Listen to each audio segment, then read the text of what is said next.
आज के इस वीडियो में चलिए जानते हैं ममता बनर्जी की जीवनी और ग्रास रूट से उठकर एक मजबूत शख्सियत के तौर पे दुनिया के सामने आने वाली ममता बनर्जी की दिलचस्प कहानी। लमसम एक दशक से भी अधिक समय से ममता बनर्जी वेस्ट बंगाल पे राज कर रही है। अब सोचने वाली बात यह है कि क्या ये सिर्फ लोकप्रियता या लोक लुभाने वादे की वजह से है या इसमें भ्रष्टाचार और गुंडागर्दी का भी तड़का लगा हुआ है। डिटेल समझेंगे वेस्ट बंगाल की और ममता बनर्जी की पॉलिटिकल करियर की। उम्मीद है आपको एपिसोड पसंद आएगी। हम लोगों ने जो भी करना था बहुत सारे हम कर चुका। शिकारो में इसको था 40.65, अभी हम इसको कम करके 34.81% में ले आया। আমি বলেছি বাংলায় কোনো জোট নেই, কিন্তু ইন্ডিয়ায় যে জোটটা ওটা আমি তৈরি করেছিলাম। ওই জোটটা দিয়ে আমরা সরকার তৈরি করব, আমরা জোটে থাকবো। My people, all the people, and I will get through to my Bengal people, and whatever we have given the commitment to the people, we will fulfill all the commitment.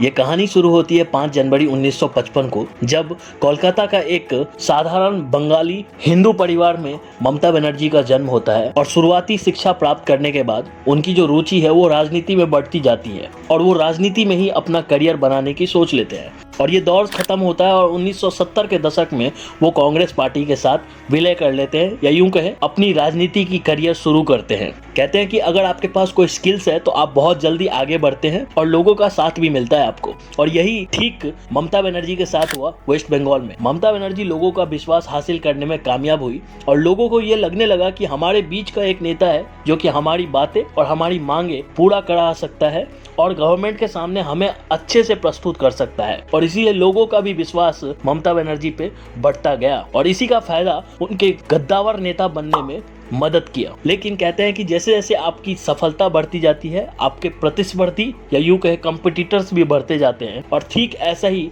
Mamata Banerjee के साथ बंगाल में हुआ, क्योंकि उनके खुद के पार्टी यानी कि कांग्रेस पार्टी के अंदर ही असंतोष का समग्र बनना शुरू हो गया और उनके पार्टी के ही कुछ लोग उनसे असंतोष होने लगे। और ये सब देखते हुए ममता बनर्जी ने कांग्रेस पार्टी छोड़ने का निर्णय लिया और खुद की एक पार्टी यानी कि all India Trinamool Congress TMC के नाम से बनाई। और यहीं से टीएमसी और ममता बनर्जी का वर्चस्व बंगाल में बढ़ता गया। और ठीक 13 साल बाद 34 साल पुरानी वामपंथी सरकार को ममता बनर्जी की पार्टी और ममता बनर्जी ने उखाड़ के फेंक दिया और सत्ता पे काबिज कर लिया।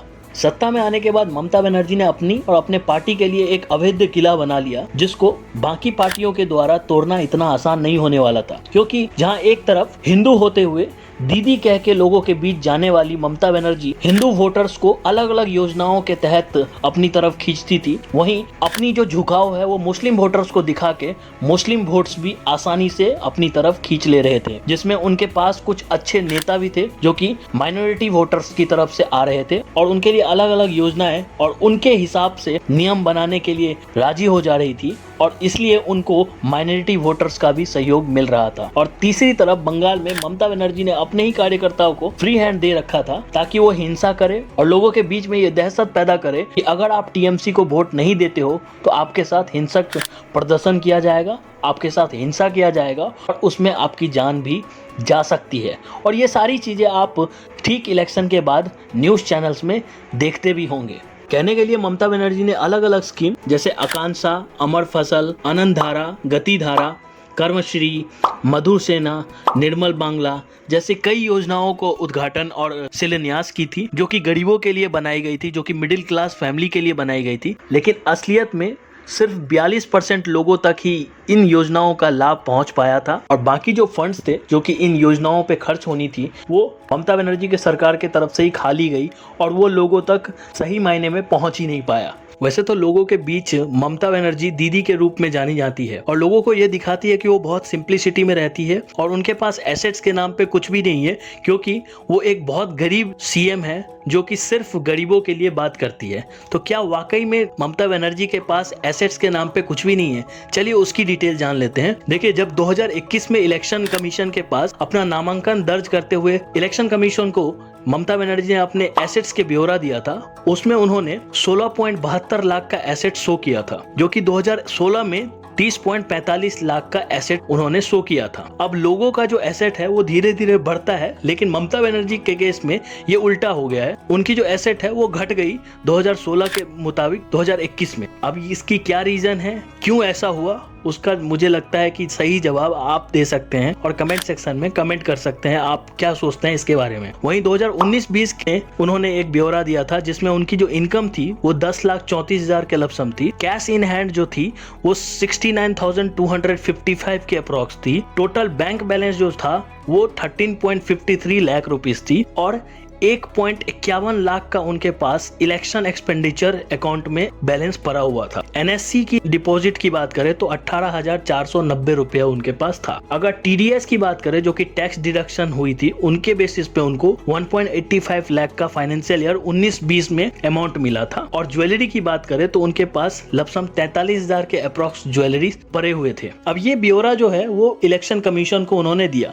अब ये एसेट्स का ब्यौरा देखने के बाद ये दिमाग में सवाल जरूर आता है कि ममता बनर्जी की सत्ता में रहते हुए इतनी बड़ी स्कैम जो कि शारदा चिटफंड स्कैम थी जिसमें लमसम 4,000 करोड़ का स्कैंडल हुआ था और लमसम 1.7 मिलियन छोटे इन्वेस्टर जो कि मिडिल क्लास के लोग थे, जो कि छोटे छोटे व्यापारी थे, उनके पैसे के साथ घपलाबाजी किया गया और टीएमसी के कुछ बड़े नेता इसमें दोषी पाए गए। हालांकि ममता बनर्जी डायरेक्ट दोषी तो नहीं, लेकिन कहीं ना कहीं उनका भी इसमें योगदान था। क्या उनकी जो एसेट्स है वो सिर्फ इतना ही होंगे जो कि उन्होंने इलेक्शन कमीशन को ब्यौरा साझा किया है? उसके साथ ही ये भी आप समझ लीजिए कि ये भारत का सबसे बड़ा फाइनेंशियल स्कैम था जो कि बंगाल की अर्थव्यवस्था को 2013 में पूरी तरह तोड़ दिया था। और मिडिल क्लास की जो फैमिली थी जिन्होंने अपनी पूरी सेविंग्स लगा दी थी, कई लोगों को अपना जान तक गंवाना पड़ा क्योंकि उनके पास सेविंग के नाम पे कुछ बचा ही नहीं इस स्कैम के बाद। कहते हैं कि जैसे जैसे आपकी सत्ता बढ़ती है या यूं कहे पावर बढ़ती है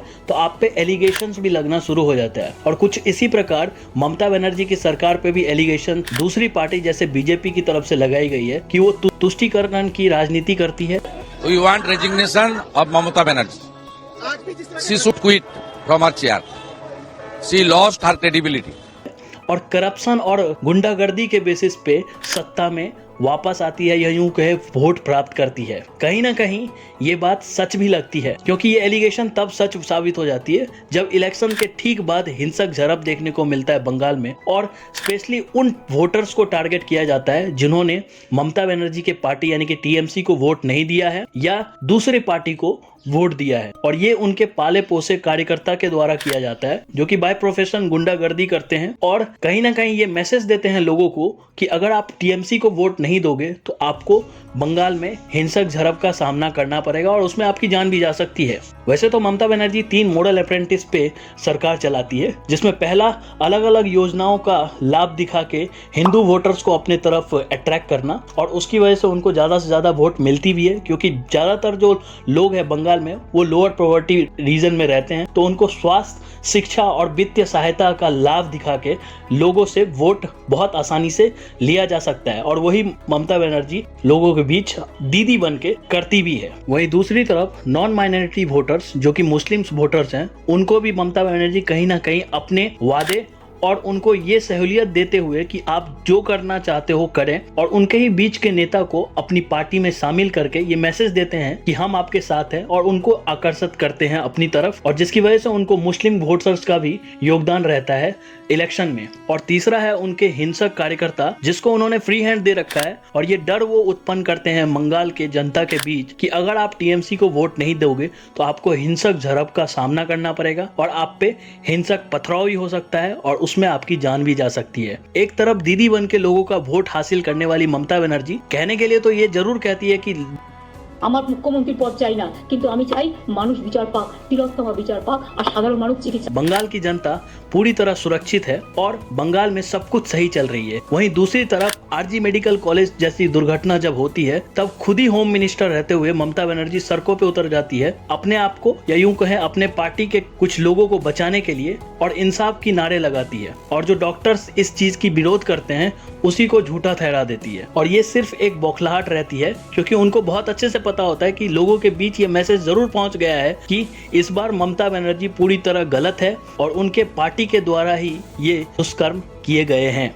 अब सोचने वाली बात यह है कि वो कौन सी लॉलीपॉप हैं जो कि लोगों को दिखाई जाती है ममता बनर्जी सरकार के द्वारा, और वो सारी चीजें यानी कि अपनी सिक्योरिटी, अपनी माँ बहनों की सिक्योरिटी छोड़ के ममता बनर्जी को बार बार इलेक्शन में वोट देते हैं। क्या ये ममता बनर्जी की कोई लोक लुभाने वादे हैं जिसकी वजह से उनको वोट मिलता है, या उनकी लोकप्रियता है, या वो खौफ है जो कि उनके कार्यकर्ता के द्वारा लोगों के बीच उत्पन्न की जाती है? ये तो समय बताएगा कि ममता बनर्जी के लिए आने वाला समय कैसा रहने वाला है बंगाल में। लेकिन ये भी उतना ही सच्चाई है कि अगर आप चाहो या ना चाहो, ममता बनर्जी अभी के टाइम में बंगाल की एक मजबूत कड़ी है और एक मजबूत हस्ती है जिसको इतनी आसानी से हराया नहीं जा सकता है। और आने वाला समय ही ये बताएगा कि ममता बनर्जी की जो छवि है वो क्या अभी तक उसी तरह काबिज है, या आरजी मेडिकल कॉलेज की दुर्घटना होने के बाद उसमें कुछ चेंजेस आई है।